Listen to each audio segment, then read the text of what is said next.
In this lecture, we shall analyze a simply supported beam for shear force and bending moment values for the case of a uniformly distributed load acting over the entire length. As usual, we begin by drawing a simply supported beam supported by a pin or hinge support at the left and by a roller support at the right. Then we label the support ends as A and B. We then show a uniformly distributed load acting over the entire length of the beam and label it with an ordinate value of W kilonewton per meter length. Then the length of L meters is shown between the supports. An arrow pointing towards the right is shown at the end A and labeled X, indicating the distance of arbitrary cross-section from it. The projections are dropped from the ends and the zero datum lines are drawn for both the shear force and bending moment diagrams.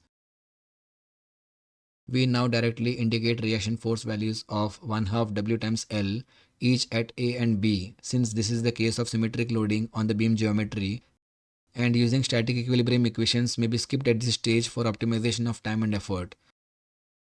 We can now begin the calculations for the shear force and bending moment. There's only one region in this case, that is AB, for which x is greater than or equal to 0 and x is less than or equal to L. The shear force at x equals plus 1/2 W times L minus W times x, and the curve that fits this equation is linear in variable x. The bending moment at x equals plus 1/2 W times L times x minus W times x times 1/2 x. The last term is simplified as 1/2 W times x to the power of 2. The equation is seen to be parabolic with respect to x. Now, to investigate whether the resulting curve is a maxima type or a minima type, we take the double derivative of bending moment equation with respect to x and find that it is negative in sign, meaning that the curve is of a maxima type. We plot the shear force values in the diagram and draw the linear curve between the two values from plus 1/2 W times L at the point A to minus 1/2 W times L at the point B. We find that the shear force value changes its sign from positive to negative at the center of the beam and that the shear force equals 0 at this location. Let's name this location as C. We can verify the location by assigning the shear force equation to 0 value to get x as 1/2 L meters. We know that the bending moment equation curve that joins two extremes at the ends is of a maxima type.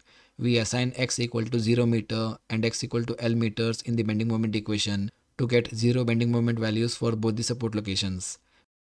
We hence plot the 0 values for the support ends in the bending moment diagram.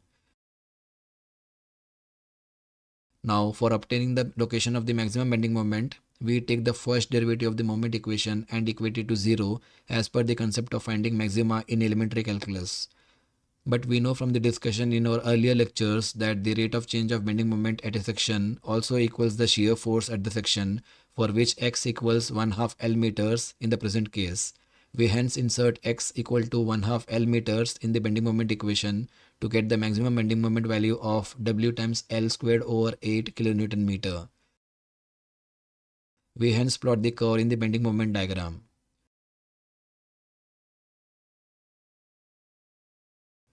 In the next lecture, we shall calculate the shear force and bending moment values for a simply supported beam carrying a uniformly varying load over the entire length.